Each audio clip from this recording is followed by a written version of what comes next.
Hello, folks. Welcome to the Rabbit Hole. Today is April 20th, 2018. Today we're going to be going through a whole bunch of geophysical changes in our Earth. Now, this is a non-comprehensive list, but I wanted to go ahead and compile this information to show you that there is a uptick in instances going on across the globe. Now, this, like I said, is non-comprehensive, but we're just going to run through it in a quick overview. Okay? Now, the first instance that is most recent, actually, was about 2 weeks ago. They had a huge crack show up in East Africa. Now, this thing happened overnight. Basically happened overnight. It's huge. It's several kilometers long, and it is in the Rift Valley, so it's not too unnatural. But this thing happened overnight. That's what's significant about it.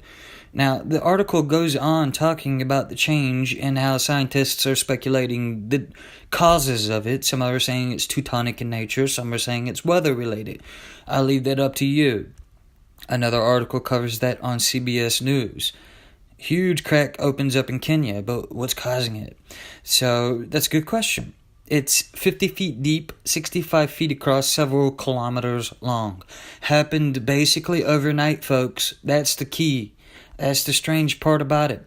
So, it's interesting information. The article goes on, explains quite a bit about it. But I just wanted to make that known to you. Now, moving on, we had a pretty sizable earthquake happen in California, Southern California. Now, if you're a West Coaster, you know that this stuff happens often. It's right near the San Andreas. There's a lot of earthquakes. But knowing how earthquakes happen, there's usually precursor earthquakes to a major earthquake. And they're usually considerable. A good example of this was the 2011 Fukushima incident and all those earthquakes out there that happened, especially I think it was a 9.0, a very considerable earthquake. There were precursors to that, what they call pre-shocks, that lead up to that, and they were about 5.3, 6.3, so on and so forth, in that magnitude range.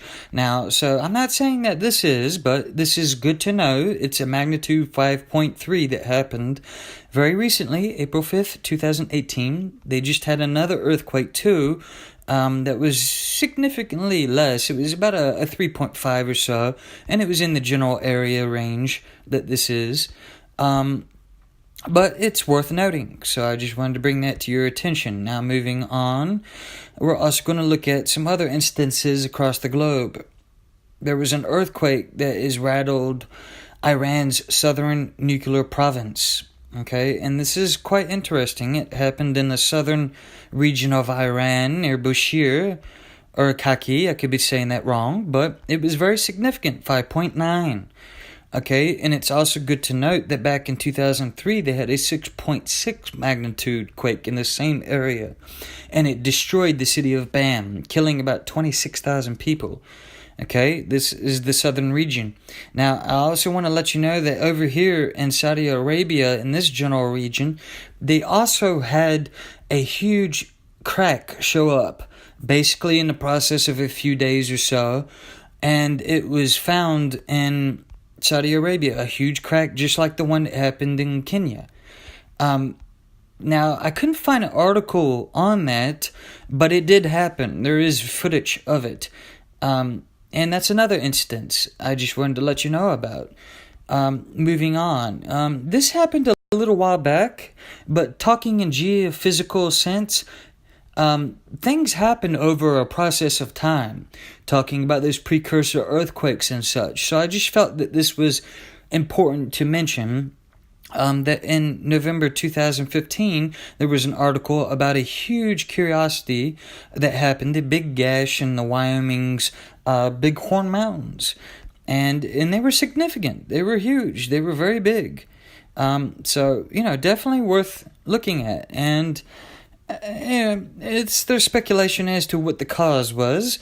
And it was in a general barren region of the area, but it was about 100 miles or so from Casper, Wyoming, which is in the general area of Yellowstone National Park, which is a big supervolcano, if you didn't know that, which I'm pretty sure you did, but just wanted to mention that. And that brings me to the swarm of more than 400 earthquakes that Yellowstone National Park had at the supervolcano. And this was very recent. This was June of 2017. So, that's pretty significant. And 400 earthquakes, people. 400 earthquakes in 1 week span. That's significant.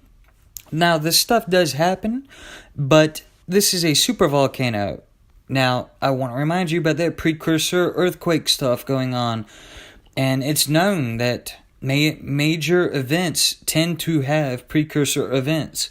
So I'm not saying this is, but it is good to know and be aware of. Of course, they're saying not to worry about it, and I would agree with them. Don't worry about it. But it is good to be aware of this incident. Moving along. We have cracks showing up in Washington State, in Rattlesnake Ridge. So it has the local government worried that there could be a landslide. So they're trying to prepare for that. That was in January of this year, 2018. So it wasn't very long ago at all. This is Washington State now. And in case you didn't know, Washington State is not too far away from the Cascadia subduction zone. So it's right off the shore of basically the big ring of fire, which you can look into that. I'm sure you probably know about that. But, these instances are happening across the world quite more than we know in recorded history.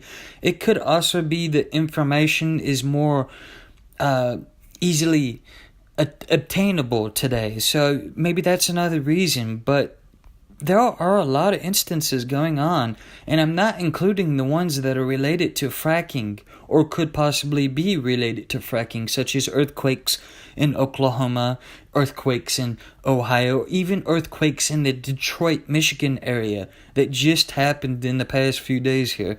So, there's a lot going on in the earth. And now I also wanted to bring kind of a non-related article or two, but it could be related. It seems that NASA has been speculating that there's growing evidence that there is a Planet 9 in our solar system. Now, this is pretty interesting now. Now, how does this relate to geophysical incidences and stuff? Well, I'm not saying it does, but it could if you were to take into context that a large planetary body could affect the gravitational forces of our Earth, therefore causing Teutonic instances where you have an uptick in activity and such. Now, I'm not going to get into this. I just felt that it was important to make you aware that they are speculating that there is quite a bit of evidence alluding to another planetary body in our solar system. Very fascinating, folks. And here's the NASA article on it, too. NASA covers this. They talk about it. The super Earth that came home for dinner. Okay. Kind of a strange title, but they are talking about Planet 9 in here and how there is growing evidence that suggests there is another body that we cannot observe yet other than through mathematical formulas in our planetary solar system. Okay? And that could cause geophysical changes on our Earth. I'm not saying it is, but I just wanted to make you aware that there is also this little slight connection that could be possible. Now, is NASA going to tell you if it's causing that? I don't know. I'll leave it up to you to decide. But, there's a lot going on in our Earth right now, and we haven't even covered it all. This is non-comprehensive. I just wanted to show you a lot of the things going on. So if you want to keep up with the things and events going on geophysically in our Earth, well, stay tuned, because I have more vehicles of information ahead coming. So we're going to make a video and make it a vehicle for all this information. So just stay tuned. If you liked the video, go ahead and like it and maybe subscribe, help me out a little bit. I'm actually new. So I hope it helped. I hope it engaged you and you found this interesting, and thank you for watching.